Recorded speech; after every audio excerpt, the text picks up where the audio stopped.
What's up, YouTube? It's your boy Jeremy Wormy, and I've taken a liking to doing these kinds of videos here because this is a discussion of Western localization and people kind of pushing back. We had a while back Yoshi P. This was several months ago. Yoshi P, creator of Final Fantasy 16. I gave him a hard time. I ended up having to get educated properly on Final Fantasy and all that. Yoshi P actually is a great man, and he knows what he's doing. Yoshi P, and also recently Square Enix fired their CEO. That's big news. That's not like that. That's not little news. They fired him because of Forspoken was such a disaster. But I didn't do a video on that. I should have, but I didn't. Anyways, when it comes to Western localization, I've been pointing out, and a lot of people have been pointing out, that we're getting more and more woke tards, more and more American political points, American talking points being worked into these content.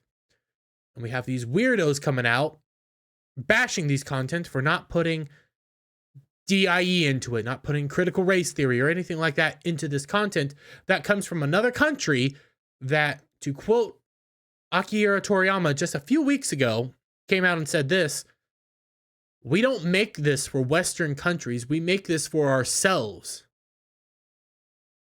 So to have that, and have these weirdos crying that they're not getting what they want in a story not made for them, remember that's something that you guys like to harp on. It wasn't made for you. Well, it wasn't made for you now, but you're coming after them. And we have a new one here, just from a few days ago. No Game, No Life creator fires back after Western readers criticize series' lack of dark-skinned characters.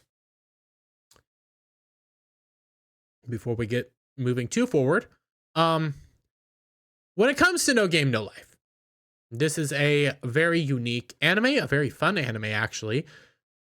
Kind of creepy in certain areas with some of the content and stuff, and some things that I'm not the most comfortable with, but it is a fun anime. I do suggest people go watch it, even though it is creepy with some of the stuff.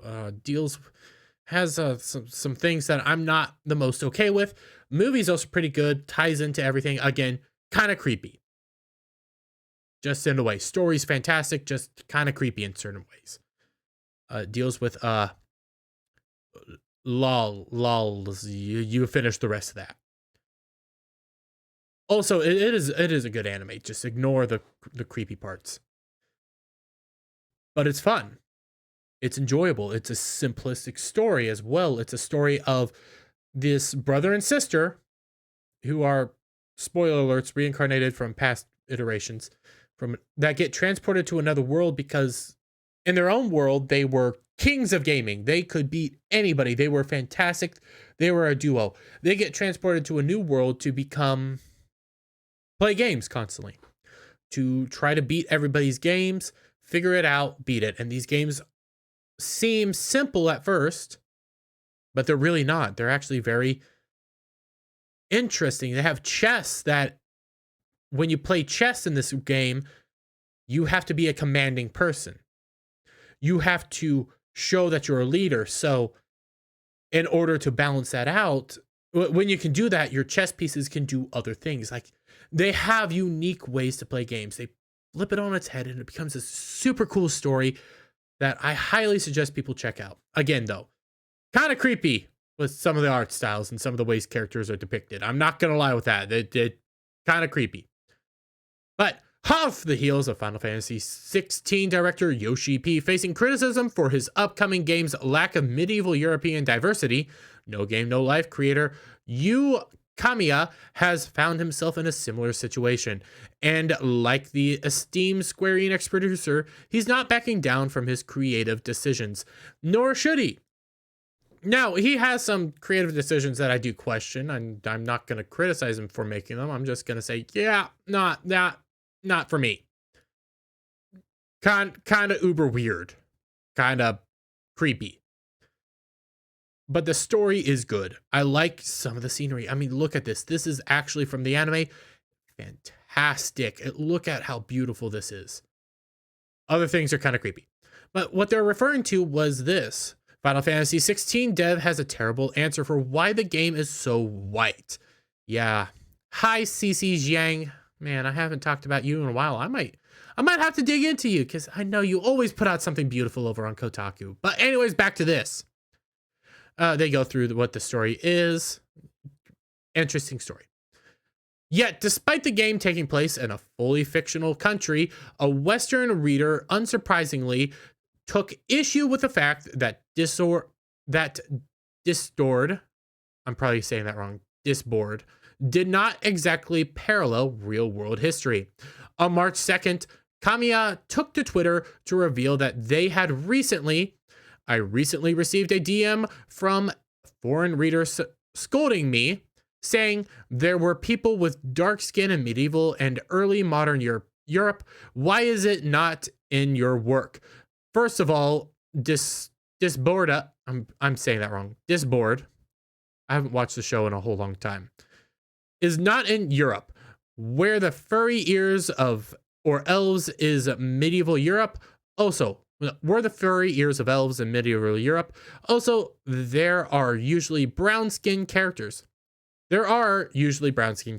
Yeah, and they do give us a very evident thing because it's not in the anime, but it's in the book, and they're apparently working on the manga now. That when it comes to No Game No Life, No Game No Life is a fantastic story. Like, not just in the story itself, but the story surrounding the story. It was a light novel that never really took off that well. Then they made the manga saying, hey, if this manga doesn't, made the anime, if this anime doesn't work, we're not going to be able to continue the manga. Then anime did pretty well. They put out a movie saying, this is our last ditch. Let's see what happens. And it was highly received. So they're now making it into a manga. They're building out the story. They're increasing the story and further emphasizing everything. And it gets interesting because I haven't read the manga. I know the story behind the manga, but apparently there are brown-skinned characters, and as they point out here, and I'm gonna carefully scroll down because they have an interesting taste in characters. We'll leave it at that. However, as they did not appear in the series anime adaptation, nor have they made their debut in the manga version, it seems that this fan had not fully engaged with Kimiya's work before attempting to rake him over the coals because he does have dwarves that are brown skin.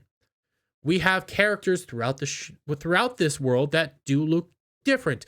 You have fox girls. You have elves. I'm remembering some of these off the top of my head. You have literal angels. God killers are what they were called. You have, this is a race that's long been deceased. You had robot creatures within this world. The god of this universe is right here, is the only god remaining, and he's a god of games. You have all sorts of iterations within this world, and yet he's being criticized for not having black people that haven't actually been introduced yet. But even then, this is a fantasy world, so you don't really need any of this stuff. You don't need these politics. This is a world where all sorts of crazy stuff happens, and you're going to get a quick peek. It has some disturbing images. That's as fast as I'm going to go past that. That's disturbing to me. Again, I like the world. I like the story. Don't like some of the images. Ultimately, he ended up taking to Twitter and just posed the simple question. I wonder if I could understand the warmth of this era and my values if they were still on the Western side. I wonder if I don't understand because I've become so close to Japan. And from my understanding, the creator was Brazilian and moved to Japan, then became a Japanese artist. Author, whatever I have. But he's kind of pointing something out that we've actually, some English individuals have pointed out, some Europeans have pointed out. This ideology is solely American. It is solely Western. It has been deported from America exported from America to around the world. And these Japanese creators don't understand it because it's only a American way of thinking. You don't really have this throughout Europe, even though some areas of Europe kind of do it, but it doesn't really make sense, including Britain. You know, yeah, those comments that the British countryside is racist because there's a lack of people living out there, but in reality, it's the older generations that live out there. This ideology is only American. You don't see this everywhere else in the world. And that's why when it comes around, it starts getting weird. That's why when we point out this, you had it recently, Viz Media English localizers force mansplaining references into latest Twin Star Exorcist chapter. And yes, it is. Right here, what it's supposed to be. Man who dwell on the past are not popular. Mansplainers aren't popular with the ladies, you know. Yeah, that's getting forced in by us. Got it over here. You got this. Japanese Omari fan artists issue warning about Western shippers after being harassed over relationship headcanons.